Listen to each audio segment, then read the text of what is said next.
അമ്മ കല്യാണമാണെന്ന് പറയുമ്പോ എന്തൊക്കെ കാര്യങ്ങളുണ്ട്. പന്തലുകാരെ ഏൽപ്പിക്കണം, സദ്യ, വണ്ടി, റിസപ്ഷൻ ഹാള്, അങ്ങനെ എന്തെല്ലാം ജോലികളുണ്ട്. ഇത് വല്ലതും നടന്നു ഇവിടെ? ഇല്ല. ആ അതാ ഞാൻ ചോദിച്ചത് എന്താന്ന്. അമ്മയല്ലേ ഇതെല്ലാം നോക്കേണ്ടത്. എടാ നീ ഇതൊക്കെ എനിക്ക് പറഞ്ഞു തരണ്ട, ഇതൊക്കെ എനിക്കറിയാം. അതെ, നീ വിട്ടുപോയൊരു കാര്യമുണ്ട്. എന്ത് കാര്യം? എടാ, പെണ്ണിന്റെ കഴുത്തെ കെട്ടാൻ താലി വേണ്ടേ? ആ അത് സിമ്പിൾ അല്ലേ, ഏതെങ്കിലും ജ്വല്ലറി പോയി വാങ്ങിയാ പോരെ?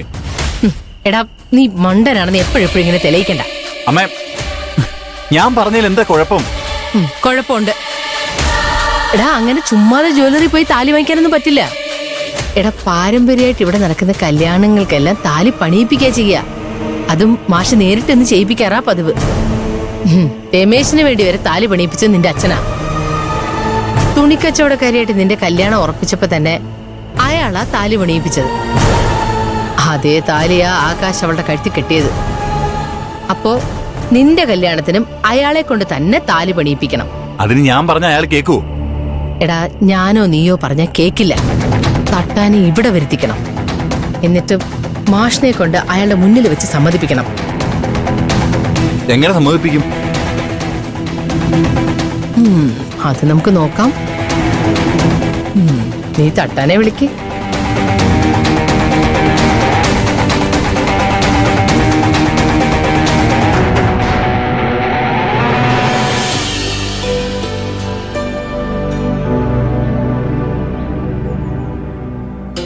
ബാല, നമുക്ക് അശ്വതി ഒന്ന് പോയി കാണണം. അവളെ നിനക്കറിയാലോ ഗോവിന്ദ, ആദ്യമായിട്ടൊന്നുമല്ലോ പണങ്ങി പോകുന്നതും വരുന്നതും. ഇപ്രാവശ്യം ഒരു കത്തെഴുതി വെച്ചു, അതാ ഒരു മാറ്റം. അതൊക്കെ ശരിയാ, എന്നാലും ചാരുമോളിൽ പിണങ്ങിയല്ലേ അവള് പോയത്. അതാ ഗോവിന്ദ എനിക്കൊരു വിഷമം. ചാരുമോൾ എന്ത് ചെയ്തിട്ടാ? മുമ്പ് ഹേമയോട് എന്നോടും പിണങ്ങിയിട്ടാ വീട് വിട്ടുപോയിരുന്നത്. കല്യാണം കഴിഞ്ഞ് ചാരുമോൾ ഈ വീട്ടിൽ വന്നതിൽ പിന്നെ അവൾക്ക് സന്തോഷമായിരുന്നു. ചാരുമോളെ അത്രയ്ക്ക് ഇഷ്ടമായിരുന്നു അവൾക്ക്. പിന്നെ ചെറിയ ചെറിയ സൗന്ദര്യപ്പടക്കങ്ങളൊക്കെ കാണും. ആ വൈകുന്നേരം വരെ നോക്കാം.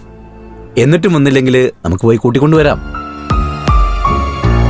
ബാലൻ പറഞ്ഞതുപോലെ സൗന്ദര്യപ്പടക്കം തന്നെയായിരിക്കും. ഗൗരവമുള്ളതായിരുന്നെങ്കിൽ രമേശ് അങ്ങോട്ട് വരില്ലല്ലോ. അവന്റെ കാര്യം നോക്കണ്ട, ഒരു നിലപാടില്ലാത്തവനാ. എന്തായാലും വൈകിട്ട് അവളുടെ അടുത്ത് പോവാം. ഇതിന്റെ പേരിൽ ചാരുമോള് വിഷമിക്കുന്നുണ്ടാവും. ആ ശരി ബാല.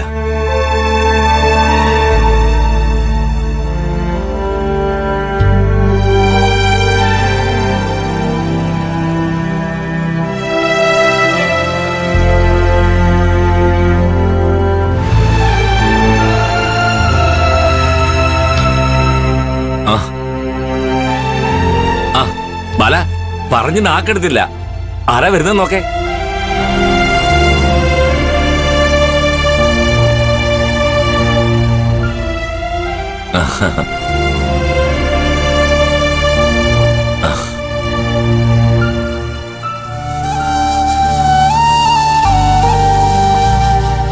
മോളുടെ കാര്യം ഇപ്പൊ പറഞ്ഞതേ ഉള്ളൂ. ഇന്നും കൂടി മോളെ കണ്ടില്ലെങ്കിൽ അച്ഛൻ അങ്ങോട്ട് വരാതിരിക്കായിരുന്നു. നിന്റെ പിണക്കം മാറ്റി കൂട്ടിക്കൊണ്ടുവരാൻ.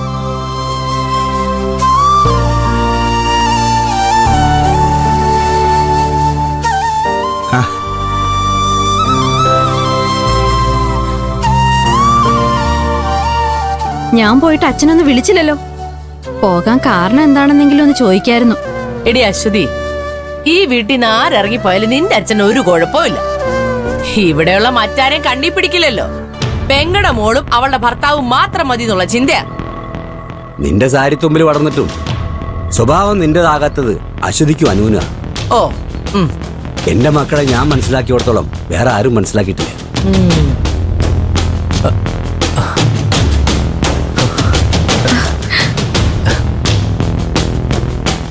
അശ്വ ചേച്ചി, ചേച്ചി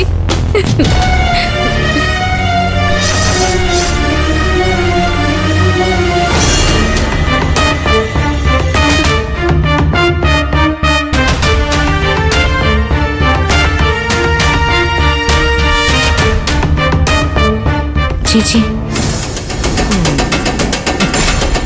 നീ എന്തിനാ എന്റെ അടുത്ത് വരുന്നേ?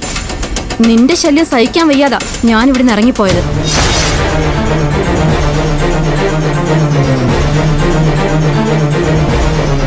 അശ്വതി, അച്ഛനൊന്നും പറയണ്ട. നിങ്ങളോടൊന്നുമുള്ള സ്നേഹം കൊണ്ടല്ല ഞാൻ തിരിച്ചു വന്നത്. എനിക്കും രമേശ് ചേട്ടനും എന്നും അവഗണനകളാണ് ഇവിടുന്ന് കിട്ടിയിട്ടുള്ളത്. എന്നും നിങ്ങളുടെ പരിഹാസം കേട്ടു തന്നെയാ ഞാൻ രമേശ് ചേട്ടൻ്റെ കൂടെ ജീവിച്ചത്. വീണ്ടും പരിഹാസം കേൾക്കാനാണോ നീ ഇപ്പൊ ഇങ്ങോട്ട് വന്നത്? അല്ല, എന്റെയും രമേശ് ചേട്ടന്റെ നല്ലത് മാത്രം ആഗ്രഹിക്കുന്നവർ പറയുമ്പോ കേൾക്കാതിരിക്കാൻ പറ്റില്ലല്ലോ. മനസ്സിലായി. നിന്റെ അഭ്യൂഹകാംക്ഷികള് ഈ നിൽക്കുന്ന രണ്ടെണ്ണം ആയിരിക്കും.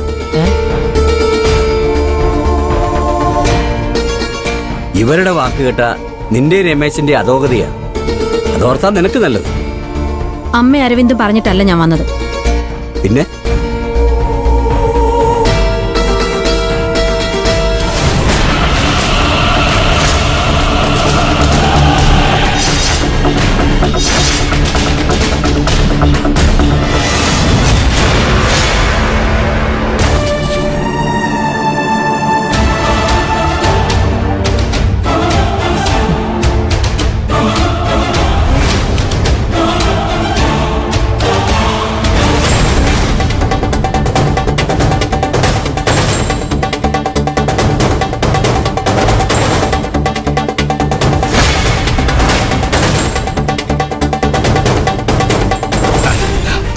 മാണം പറഞ്ഞിട്ടാണ് അച്ചുക്കുട്ടി വന്നത്. സന്തോഷം. ഞാൻ ഇലക്ഷൻ വർക്കിന്റെ തിരക്കിലായിരുന്നു. വോട്ടർ പട്ടിക ചെക്ക് ചെയ്യുന്ന പരിപാടി. അതിൽ നിന്ന് എന്റെ ഏതെങ്കിലും വോട്ടർ ഒഴിവായെന്ന് നോക്കണ്ടേ? പഞ്ചായത്ത് ഇലക്ഷൻ ആവുമ്പോ ഓരോ വോട്ടും ജയപരാജയങ്ങൾ തീരുമാനിക്കുമല്ലോ. അപ്പൊ എനിക്ക് സീറ്റ് വാങ്ങി തന്ന മാഡത്തിന്റെ അഭിമാനം കാക്കണ്ടേ? രമേശ് ചേട്ടാ, ആദ്യം കുടുംബം, പിന്നെ നാട്. കുടുംബത്തിലുള്ളവരെ ഒന്നിപ്പിക്കാൻ കഴിഞ്ഞില്ലെങ്കിൽ ഈ നാട് എങ്ങനെ നന്നാക്കാൻ പറ്റും? അത് കറക്റ്റ്.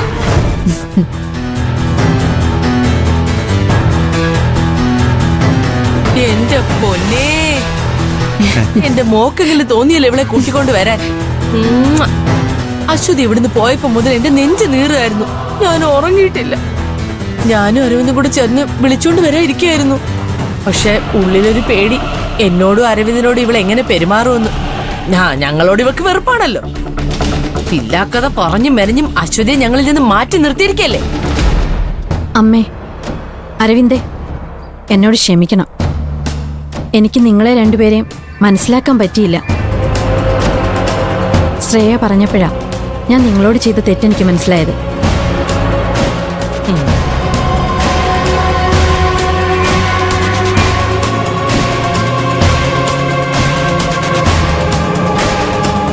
അങ്കിളിന്റെ സ്വന്തം മോളല്ലേ അശ്വതി ചേച്ചി? ഇവിടുന്ന് ഇറങ്ങിപ്പോയിട്ട് എവിടേക്കാ പോയെന്നെങ്കിലും ഒന്ന് അന്വേഷിക്കായിരുന്നു. സാറില്ലേ, എല്ലാ പിണക്കങ്ങളും മാറ്റി ഞാൻ തിരിച്ചെത്തിച്ചിട്ടുണ്ട്.